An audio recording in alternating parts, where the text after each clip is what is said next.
Namaskar. Hello and welcome to 𝗣𝗚𝘅 channel. I'm your host Sree Iyer. Apologies for the slight delayed start. Fault is mine. And now let's welcome our guest Srikumar Kannan and some sensational developments from New Delhi or drama, whatever you want to think of. So Srikumar is going to be here to sift the grain from the chaff, the importance of the resignation drama that has now started in Delhi. If you remember, a few days ago, the same thing was going in Calcutta. Maybe this is also a toolkit. Who knows? Let's ask Srikumar Kannan ji. Srikumar ji, namaskar. Welcome to 𝗣𝗚𝘅 channel. How are you? Namaskar, sir. Ram. I'm fine. How about you, sir? Ram. Jai Shri Ram and Jaise 𝗤𝙜𝙤𝙐 Ram hai, duniya dekhe nahi. He's all amongst us. I'm doing well. Thank you, Srikumar. So I was amused to see that Arvind Kejriwal is taking a page out of Mamta's book. Mamta wants to resign. He wants to resign. What is going on? Who else is going to want to resign next?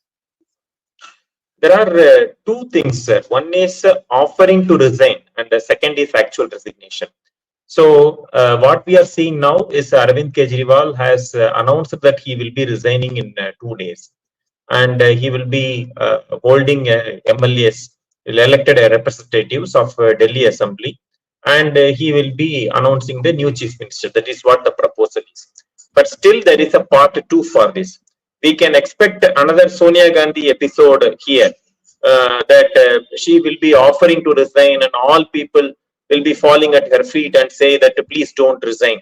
Same type of drama can be enacted here also, that though he may offer to resign, but others may reject his proposal and reaffirm their faith in Arvind Kejriwal, and they may ask him to continue until this election. This is one scenario. The second scenario is he may ask his wife, Mrs. Kejriwal, to be the chief minister. Yes, sir. You know, you are a very mischievous person. You have invoked somebody who I will never forget as in terms of politics. She was called Surpanaka, or drawn parallels to Surpanaka by the Honorable Prime Minister himself. And I remember her speech saying that, oh my God, the sun is not going to rise tomorrow in the east because you are not willing to become Prime Minister. Oh goodness. The hyperbole at its maximum. And I'm hoping that, what's her name? Atishi. She won't put on another tearjerker and saying, Tumi mere manzil, tumi meri mata pita, tumi. Who knows what kind of script they are going to sing? But this is going beyond the ridicule. If he wants to resign, he should resign. And why 2 more days? Mahurat dhund rahe ho kya? Or are they busy writing scripts? Or this is your part, this is your part, this is your part. If you have to, you should have quit a long time ago, in my opinion. Back to you, Srikumar. Yes, sir. Actually, as I want to continue from the place where I discontinued, that Mrs. Kejriwal may take up this action, that she may become the chief minister. That is another option is there. Third is, as you mentioned, there are some names floating like Atishi or others, whom maybe Sanjay Singh or any X or Y of Aam Aadmi Party. Because anyhow, the decision-making authority is only remaining with Kejriwal. So what made him to do so? So this is another important point. So though he was let out on bail, but the Supreme Court has put up a lot of conditions on his functioning as a chief minister. So from the conditions, what we come to know, he cannot regularly attend the office and he cannot sign the files. That means he is on bail as an individual, not as a chief minister. So this will make his job, much more difficult. And for this purpose, for another 6 months, either he expects to have a scapegoat in his place, so that if the election is conducted in 6 months and the election results are not in his favor, then in such a scenario, he can put the blame on the incumbent chief minister at that time, and he can have a honorable exit. This could be one of his strategy. So I still remember the day when the party was started in 2012. So the party and specifically Arvind Kejriwal, nothing surprises me, as I can say, that if he does any political stunt or any political action, it does not surprises me, because from the day one until today, whatever he has told, he has not fulfilled that, especially as far the commitment is concerned. For example, when he started that Anna movement, that is preceding to this starting of this party, he told that he will not engage in active politics. Then he said he will not engage in elections. He will not participate in elections. He will not take the support of Congress. These were some of the commitments he made before the elections, before specifically the 2012, the party launch. Then we saw what happened. In 2013, he participated in the election. Though it was a short-living tenure, he took the support of Congress. I think at that time, Congress had around 8 MLAs in the 70-member assembly. So with the help of the Congress only, he ran the government. And finally, in 2015, as well as in 2020, because of a very good majority, in fact, overwhelming majority, he had the privilege of running the non-Congress, non-BJP government. Now, I feel Arvind Kejriwal is in one of his most difficult times. One, he wants to have the party in his hand, and second, if possible, hold the government also in his hand. Yes, sir. Thank you so much. And I also think that this could be some sort of a tactic to gain sympathy with the Haryana voter. I'm also hearing that 90 seats they are contesting in each and every seat. So this could be friendly contest between Congress and Aam Aadmi Party, although it's nothing friendly between them.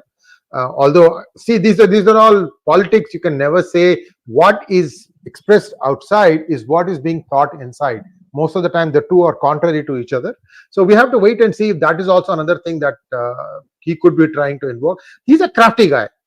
You know, even devious as he is, it takes some amount of intelligence to crack the Indian Administrative Services exam and then work there for 20 plus years without doing any work and without also getting transferred.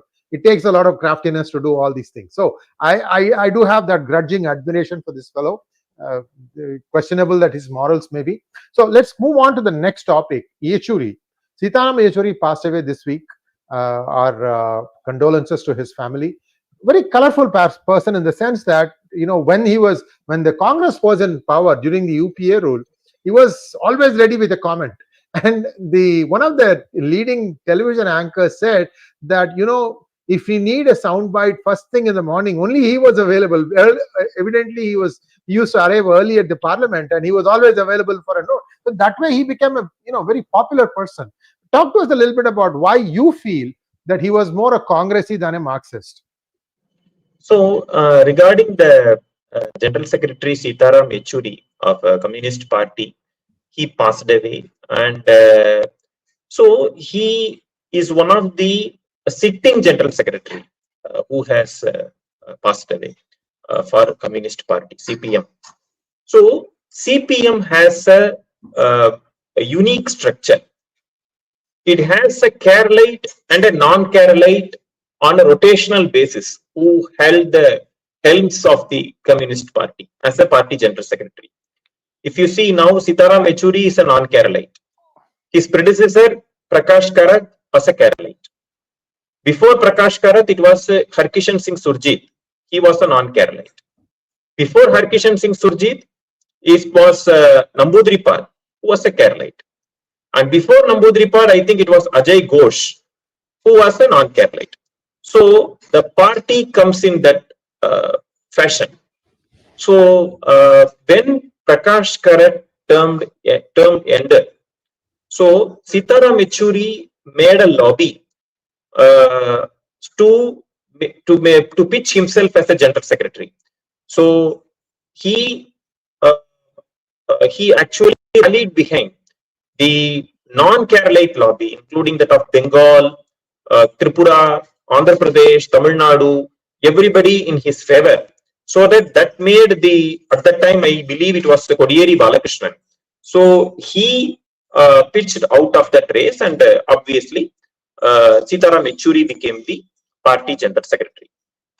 Now, the first assignment what he took up was, he first shed his uh, rough and tough image of the CPM, which was held by Prakash Karat at that time. He was seen as a more as a Prakash Karat was seen as a more ideologically strong person, but Yechury was seen as a more practical politician. So he stitched the so-called concept of Indie alliance, I believe, because he could be one of the brain behind that alliance concept.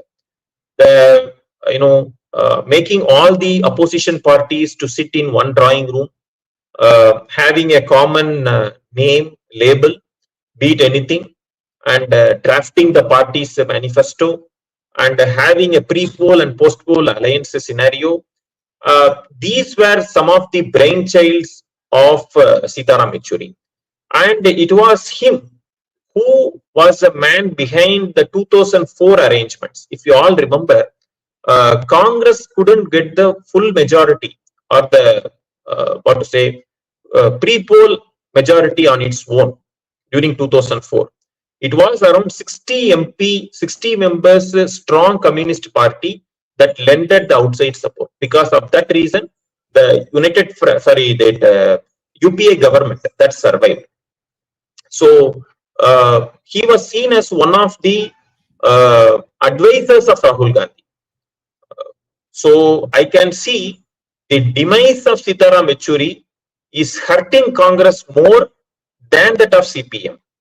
And I am closely watching who could be the next successor of Sitaram Yechury.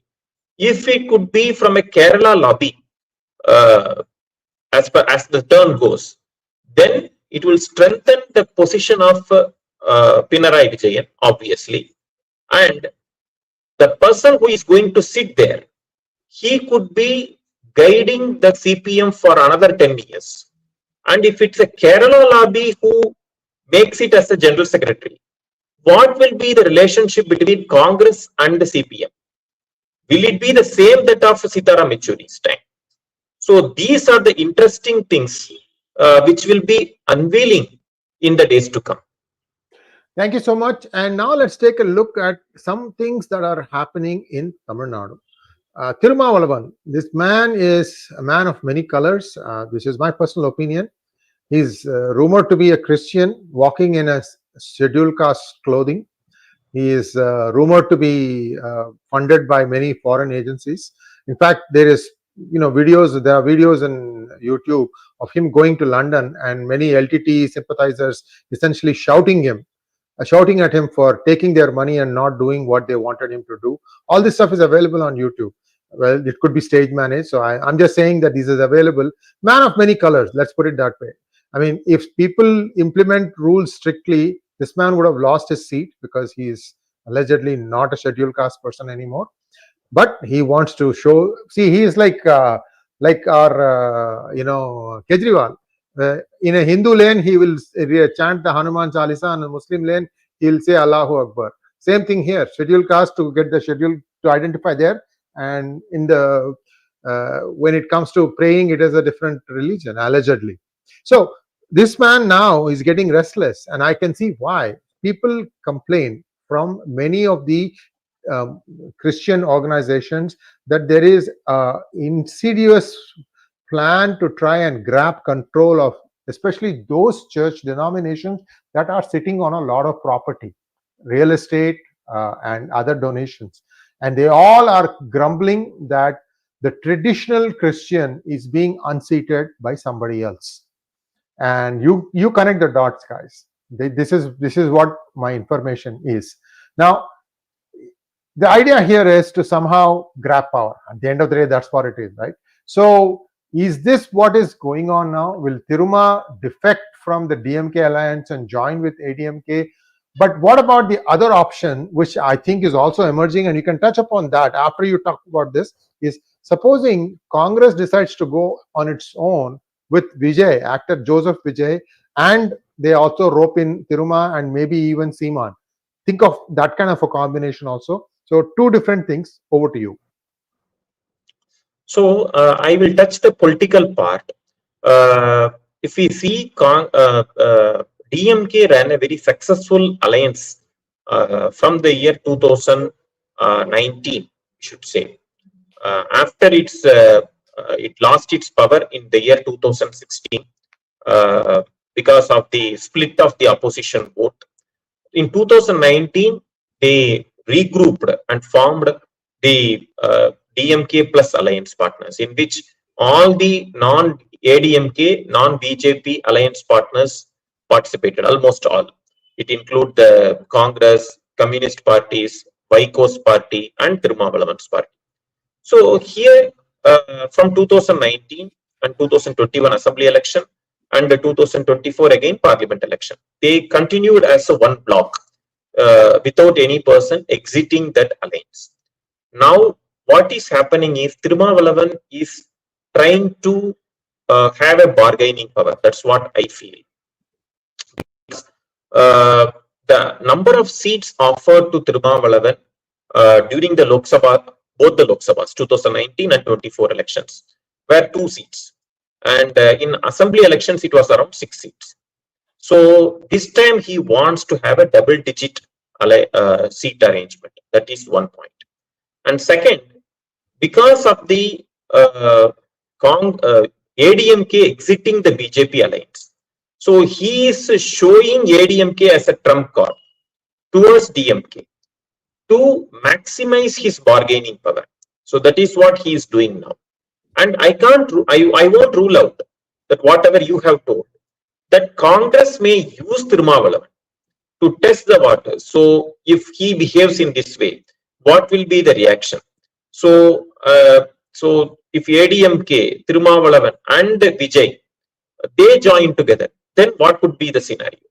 So at present, what 𝗤𝗏𝗼𝗀 has done, recently what he has done is, he says, he reaffirms that he is still with the DMK alliance.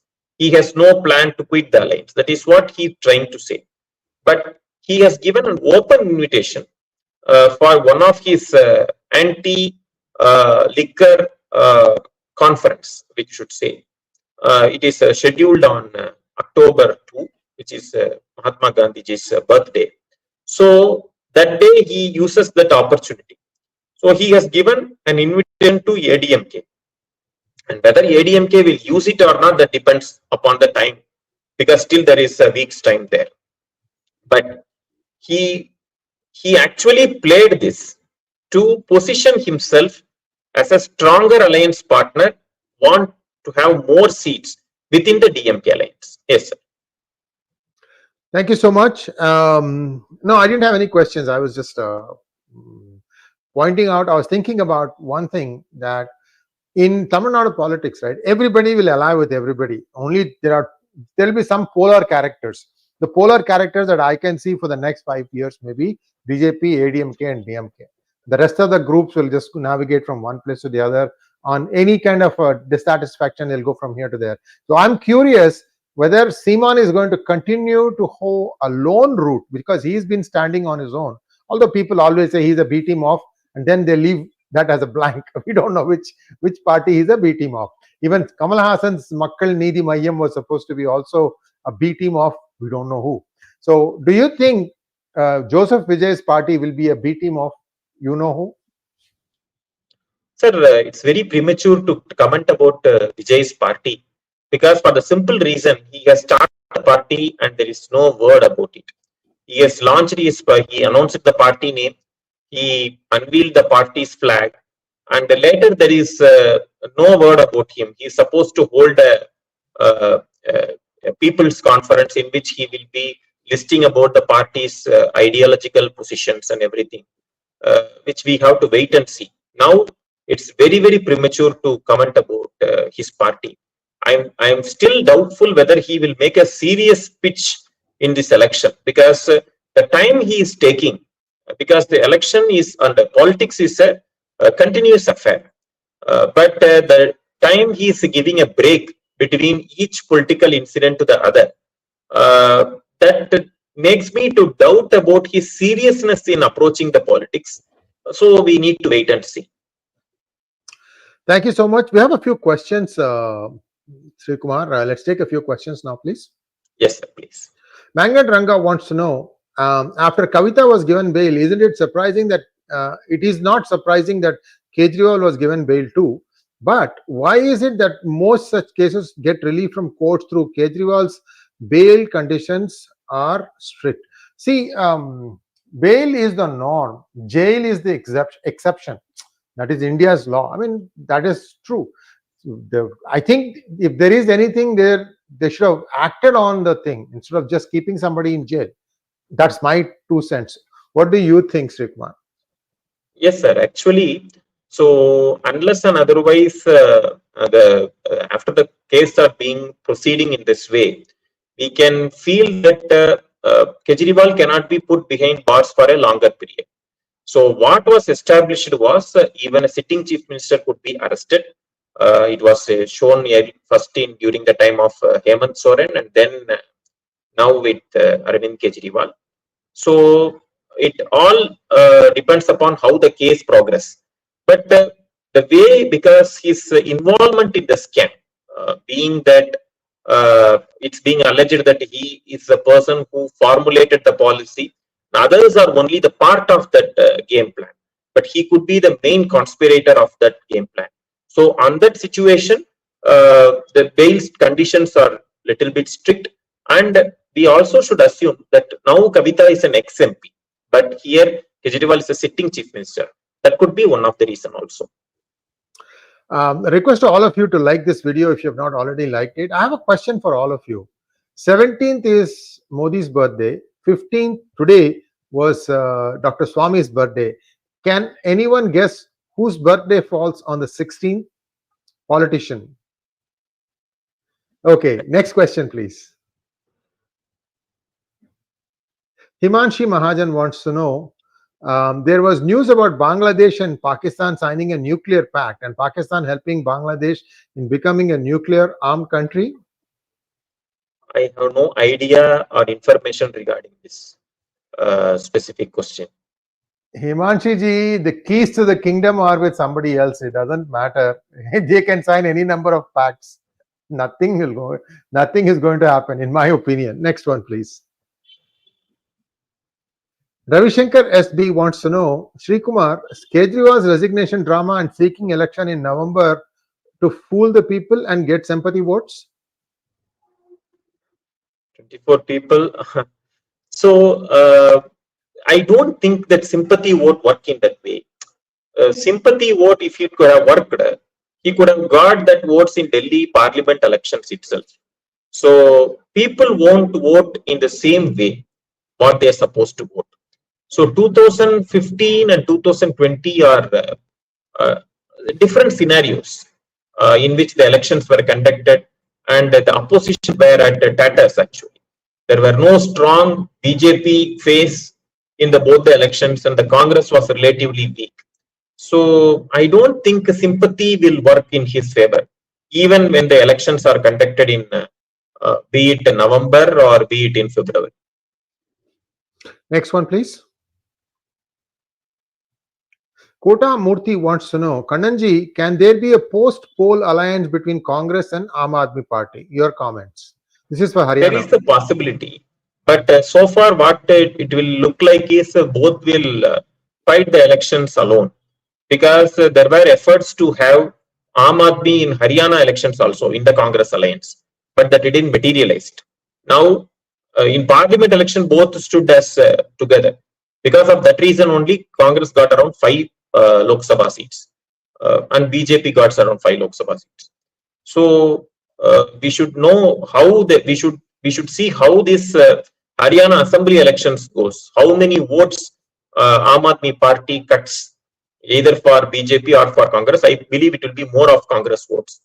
And in assembly elections, as far as Delhi is concerned, I think this possibility can't be ruled out, but they will fight the elections separately only. That's what I feel so. Next one, please. Raj Balasubramaniam, Srikumar Kannan, why is BJP still playing defensive politics? Is there a lack of power game players? Is the captain not confident? I think BJP want to reassert itself only after the Delhi assembly elections. That's what I have also mentioned in some interviews in T-Gurus itself. Because the BJP didn't expected this result of Lok Sabha. So they want to consolidate themselves in Haryana, Jammu Kashmir, Maharashtra, Jharkhand and Delhi elections. After that only they want to have an offensive politics, because they have to cross a number of number of steps. First they have to consolidate themselves as a coalition government. Though the government is formed, they have to reassert themselves within that coalition. That is number one. Second, they have to ascertain the position of the alliance parties, specifically JDU and TDP in some crucial issues. And third one is regarding the assembly elections, which are not considered except for Jharkhand. The other elections are, it was a bit dicey. We can say even BJP is strong enough comparing with that of last time, better now during Delhi elections, I should say. But whether that is enough to capture power, we have to wait and see. But for Haryana and Jammu Kashmir elections also, the situation is not, it's very fluid. So it is better for the BJP to have a low profile at this juncture, instead of putting a brave face and then going back on the defensive. It's always good to play safe, and depending upon the results of the elections, and if they reinvent themselves, and after that they will also have a new party president, whoever may be, and then I believe the BJP's the original form or the approaches will re-emerge. Next one, please. Manoj Soma, out of the box question, sir. State of temples in Madhya Pradesh after temples were freed. How is it shaping up? Sir, your views on this, please, please. Manoj ji, I don't have any latest update, but I will find out and we'll come back to you with a new episode where we will look at the temples of Madhya Pradesh.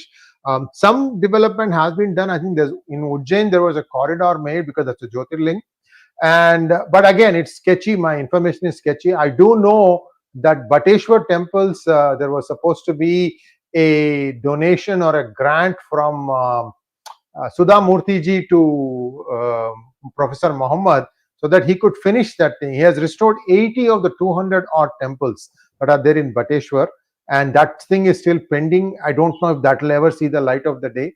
So a lot of things are going on. This is the latest I know from Madhya Pradesh, but I will find out and I'll get back to you, and I'll see if I can bring a specialist also on this. I think this brings us to a close of today's program. Srikumar, wonderful, crisp annunciation of various things going around the country. I hope you are proved right, because very, very sensible in my opinion. I mean, I might go for the dramatic here and there just to get some interest from people, and especially from our guests. But you're one of those solid persons, like this is what I think happening. Very sane advice to the BJP that, low key, but at the same time on the ground, do your work, and the results will declare themselves, because there's also a backlash that happens because of what is happening to Hindus in Bangladesh, also of what is happening. See, Rahul Gandhi did a huge mistake. He should have at least apologized for the act of his whatever, that person who basically beat up the journalist. He should have apologized for that. He has not done that. Hubris, I guess. So these are all going to weigh on people's minds. Even a Jat is a Hindu.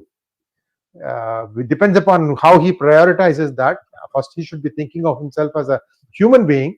Anyway, so we'll have to wait and see. There could be a surprise in store in Haryana itself. My 2 cents. And thank you so much, Srikumar. And we'll see you again next Sunday. Namaskar. Thank you, sir. Namaskar. Jai Hind.